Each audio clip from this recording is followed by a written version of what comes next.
All right, this is the OLS vidcast, and Brett and I are together today to talk about the recent 23-man roster named by Bob Bradley in the United States men's national team. What stands out for you so far when you picked up that 23-man roster? I think the glaring issue here, or question mark, is Robbie Finley and not Brian Ching. He seems to have been a favorite of Bob's over the past cycle. Yep. And Robbie Finley hasn't shown us anything. Been borderline one of the worst forwards pulled up since Camp Cupcake. I was really confused that he was included, to tell you the truth. Yeah, he's been rather EJ-esque when he's played so far.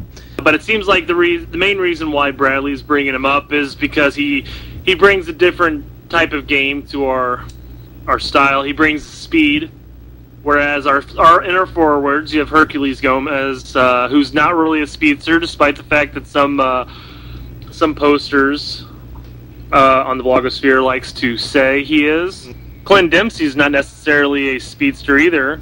Right. He's more technically sound. Edson Buttle is the only person on the roster outside of Finley who you can argue would be a speedy type striker. Yeah, I just don't see Finley's going to get much time at the World Cup. But I guess, it's nice to have him hanging around there in the background just in case a bunch of guys go down and in case because, Finley can play on the wings too if necessary. But let's be honest, I don't think Finley's going to see any time.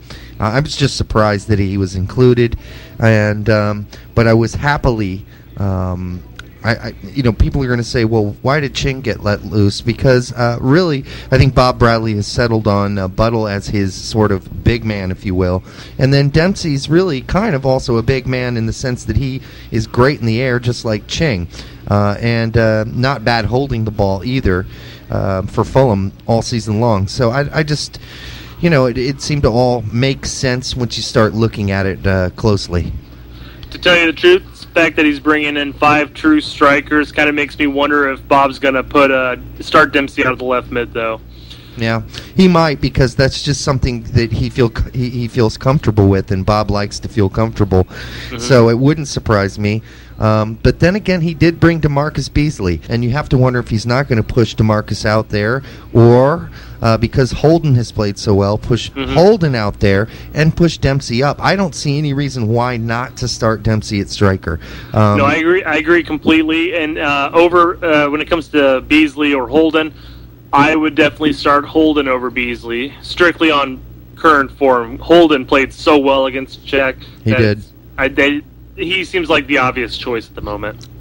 Yeah, I would have to agree. And none of the guys that were let go in the midfield, Bedoya he didn't really make a name for himself last night, and there wasn't much time for him to do it. But Rogers, I thought he played aggressively. He was tough. But it wasn't enough. I think he was a foregone conclusion, and I think we mentioned that the other week. He wasn't going to make it.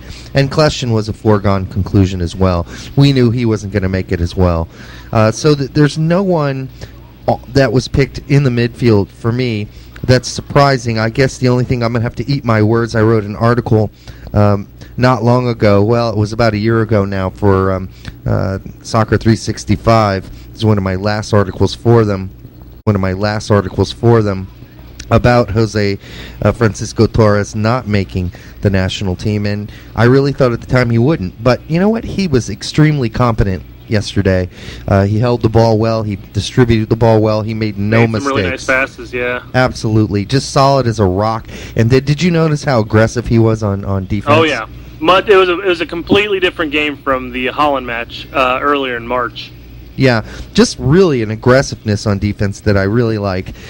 So I still see Josie and Dempsey up top, and then I just see Holden sliding into Dempsey's spot in the midfield. It kind of brings us to the next question, which is defense, because, they also experimented and slid Adu back and had him play center back, and we all know why at this point, because let's just run through it. We've got Demerit with eyeball injuries, and apparently he's having problem with depth perception from that earlier eye infection that he had.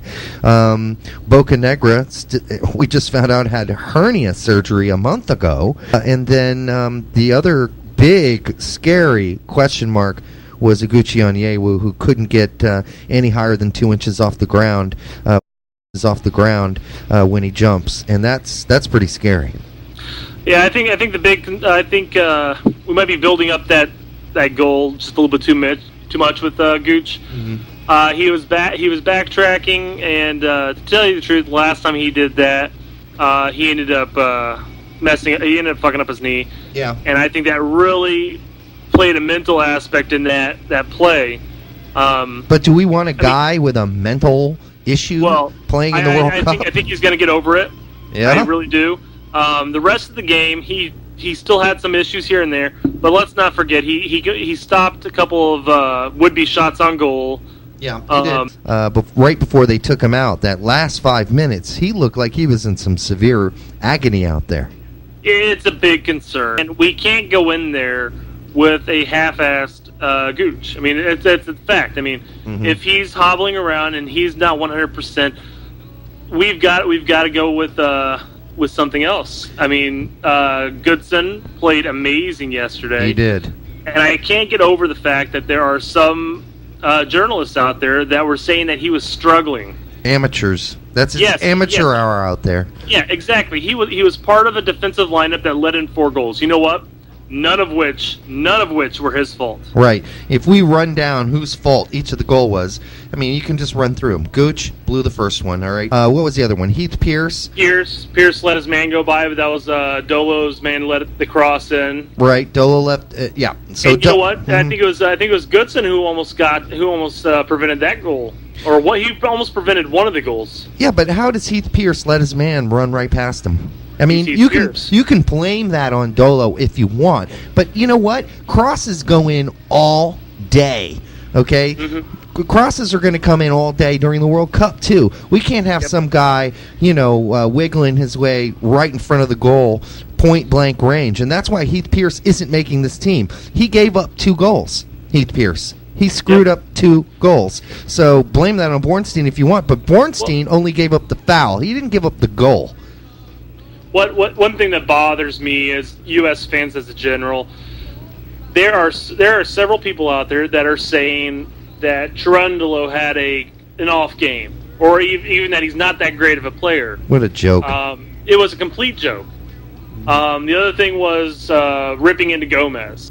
They claim that he's not a good player overall.